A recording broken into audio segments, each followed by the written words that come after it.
All right, guys. So this is 11, chapter 11, section 2.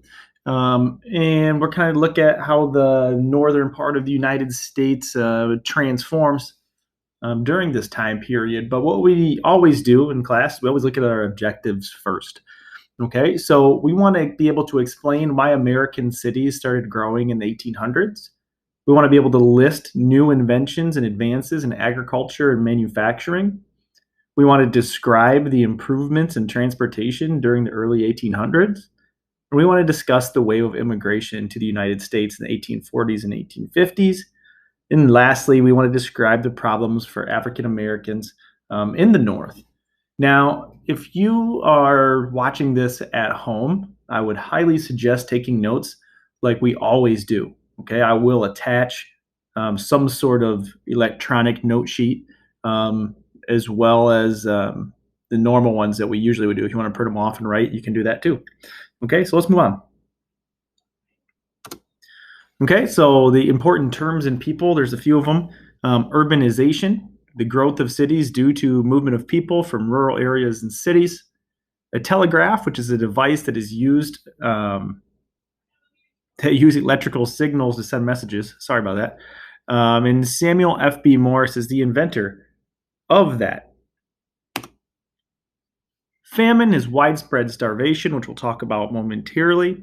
Nativists are people who want to preserve the country for white American born Protestants.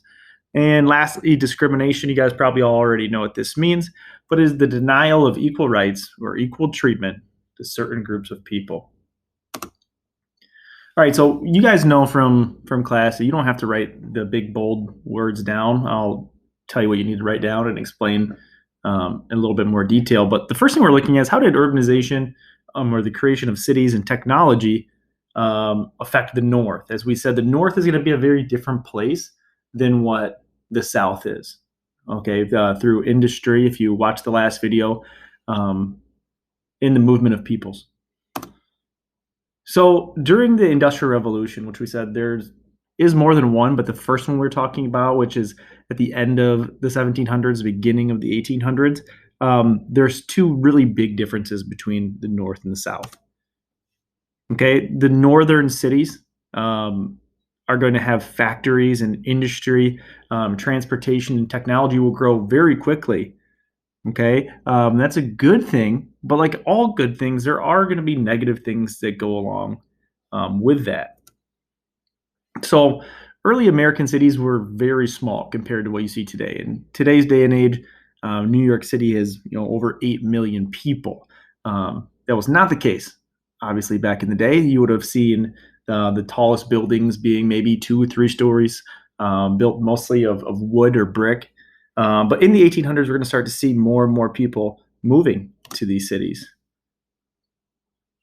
Okay, and that idea of cities attracting people is known as urbanization. And a lot of times, people that are moving to these cities are leaving because farming is just not as lucrative. It's harder work, and you can make more money working in factories and working less than you could if you were a subsistence farmer. Okay, as I just mentioned, farm laborers who had been replaced by machines, okay, are going to look for these jobs in the factory. Now, think about it. If you're a farmer and you're, busting your hump every morning from sun up to sundown, okay, and you're only making enough money from whatever you can sell at market, why would you not want to work in a factory in which you could, even if you're working 12 hours, you're probably still working less. And for a lot of people, getting paid more. Not everybody by any means, but some people. So, what are these problems that we were talking about? One, filthy streets. Now, what do you mean by a filthy street? You mean litter? Well, I mean litter, and I mean a variety of other things as well. The biggest thing is actually going to be a combination of human and animal waste, as in poop. Okay, and why is this the case? Well, it's obviously this is before the days of cars, so horses are going to the bathroom in the road regularly every single day. We're talking tons, thousands of pounds of horse manure in these streets. We're also talking about, as disgusting as it may sound, human waste, because the plumbing systems and sewer systems and things like that are not designed to really in these cities. Um, so pretty gross when it comes to that. Okay, lack of clean drinking water is always going to be a problem. I just mentioned this, but the absence of good sewage systems. Okay, and all of these things lead to disease. And disease, obviously, in close quarters, which these people are living in, spreads really easily. I mentioned this earlier too, but most structures are made of wood. There's not a big fire fighting presence in these cities, and because most of these things are built of wood, you are going to see more and more fires. I believe I told you guys this before, but when Detroit was first incorporated, um, their biggest problems are things that we would probably laugh at today. When you think of Detroit now, you think of a high crime rate, you think of blight, and you think of poverty. But in the earliest days of Detroit, the things that were the most um, troublesome were one, fires, and two, wild pigs roaming the city. So obviously a very different time. But yes, the fires are a very big problem. Okay, rival fire companies fought each other instead of fires. Yikes! Obviously, that leads to fires. So, but there are lots of benefits. You're going to see new inventions that can perform tasks or complete jobs much faster than we could do it if we were doing it via human energy. Um, and it's going to change our lives. I mean, if you look at our lives today, they're very, very different because of steps taken in the Industrial Revolution. Okay, people's life in agriculture will change. Machines are going to start making it possible to farm large amounts of acres, be able to harvest quicker, be able to plant quicker, all of that stuff. Okay, clothing and manufactured goods. If you watched the last video, you would have seen that people prior to this time period were making their own clothes at home. They weren't going out and buying them. That goes for basic goods as well. Things like soap and basic everyday items. You would make those things at home. You wouldn't buy them. Which now, because of these machines, that's going to change. And communication, which later on we'll talk about obviously the telegram, but obviously communication is always going to be at the forefront of technology. We see it still today. New iPhones come out, new devices in which we can talk back and forth long distances. If you look at how far we've come, even in the course of the last 50 years, shoot, within the last 20 years, it's amazing. I mean, back in the day, if you were to want to contact someone who lived out of the country and you had to write a letter or try to call them, it would be very, very difficult. In today's day and age, me and you, we're going through a time that's unprecedented that I'm presenting you with the same information I would really in the snap of a finger. It's pretty great. Okay, and transportation. Obviously, throughout human history, we try to figure out how to get from A to B faster. We start with horses and we move on through steam engines and we move into the modern automobile, even airplanes, helicopters. I mean, it's amazing. It's always changing and evolving. So let's talk a little bit more about the agricultural inventions. So what these inventions did, like I had mentioned earlier, it makes it the farmer's job just easier. Makes it easier to cultivate and harvest crops. Okay, so the mechanical reaper cuts wheat. A thresher separates grains of wheat from their stalks. The reaper and the thresher were put together into one machine called a combine, which you still see today. Those big things going through fields. That is a combine. Makes sense. They're combining two machines into one. Okay, sewing machines obviously make it a lot more efficient to sew clothes. And then if you look down at the bottom there, you say by 1860, factories in New England and the mid-Atlantic states are producing the majority of manufactured goods, including clothes. Okay, I told you we were going to talk about this in a second. The telegraph. is invented by a guy named Samuel F.B. Morse. That's why they're going to later call it Morse code. It is a system of using dots and dashes and bursts of electricity to represent letters of the alphabet. So if you've ever seen an old-timey movie and they're trying to, the one I can think of personally off the top of my head is Balto, the story of the sled dogs trying to take the medicine to the hospital or whatever it is. But it's there's a guy with a little earpiece in, and all you hear is,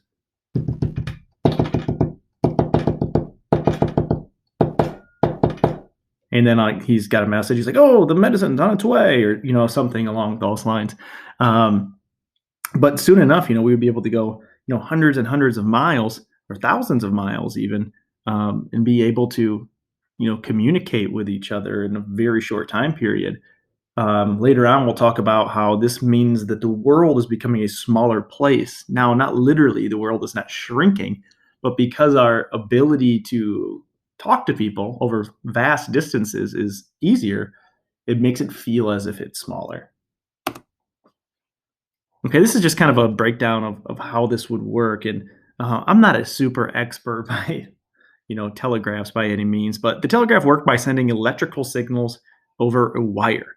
Okay, and messages could be sent over long distances very quickly. Okay, and if that's all you know about the telegraph, I'm okay with that. I do need you to know Morse code, but you don't have to be able to build one of these machines for me. It's no big deal.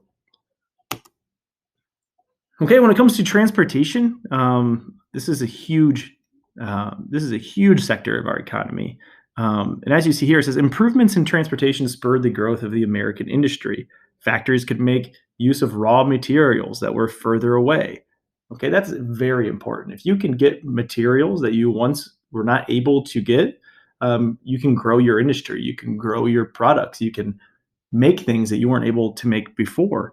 Not to mention that you can make those things, but you can also send the finished product out places. You can have a larger market to sell things to. If you can imagine owning a company and only being able to sell your products to people that were within 10 miles of where the factory is, that's not very good business. But if you can sell to a range of 1,000 miles away, obviously you're going to have a lot more customers. So that's huge. That's really important. Okay, by 1807, a guy by the name of Robert Fulton invented the steamboat. And this is going to be super important, not just for boats, but for steam engines in general. Can you imagine before this, you had to row a boat somewhere or sail it? Going against the current of a river like the Mississippi would have been extremely difficult. But with this machine powering the engine, it's going to make traveling up and down river much easier. Okay, one-side steamboats or paddle steamboats traveled well on the rivers, but not on the oceans. In 1850, an American-built clipper ships, the fastest ships in the world at the time, were introduced. But by the 1850s, Britain was producing ocean-going steamships that were faster, that they could carry more cargo than these clipper ships. Okay, eventually we're going to see railroads tying together vast distances in the United States that are transporting raw materials to places that they weren't able to get before, or to companies or manufacturers that were never able to get those so they could make different products as well. Okay, so steamboats had to follow the paths of the rivers, okay, which sometimes is impossible to navigate when it's frozen, when it's wintertime. And it's not always that convenient. I remember one time I went fishing in the Crystal Mountain area up by Traverse City, and my buddy and I jumped in this river. We were in waders trying to figure out exactly where a good spot would be to try to catch some steelhead. And we walked. We didn't have a map or anything. We walked for a while, and before you knew it, we had thought we were going to just pop on the other side of the overpass, and we had then walked for about 2.5 hours. And the river's route, or the path that we ended up taking, was so windy and so inefficient that really that's the only area we got to cross the whole day, and we didn't actually accomplish anything. So you can imagine if you had to follow the path of a river, especially if it's frozen, it's going to be impossible. But if you had to follow the path of a river, um, not always the most efficient. So going overland via rail, much more efficient. Okay, you could build them anywhere you wanted, pretty much, as long as it wasn't in a ditch or somewhere dangerous. You could figure out a way to get there. Okay, cars aren't really going to come around for a while. Originally, you would see carriages being pulled by horses um, down the tracks. If you look at like the early days of the Erie Canal, a lot of times they'd have barges or things like that mules or horses would pull as well. Okay, but by 1830, Peter Cooper built the first American-made steam locomotive, which is really going to change the game because we're not going to have to use beast of burden or horses or livestock to pull us anymore. Okay, and by 1840, there's about 3,000 miles of railway track in the United States. That's about the distance from coast to coast. I would say it's pretty close.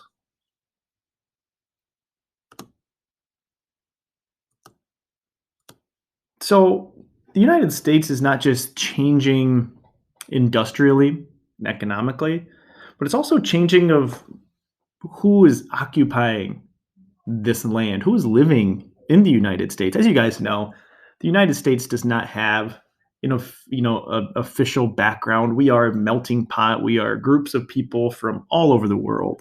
Okay, we kind of pride ourselves upon that. But by the 1840s, the population of the United States is skyrocketing. There's millions of immigrants coming to the United States, mostly from Western Europe, seeking job opportunities in these factories, seeking job opportunities building these railroads, seeking land.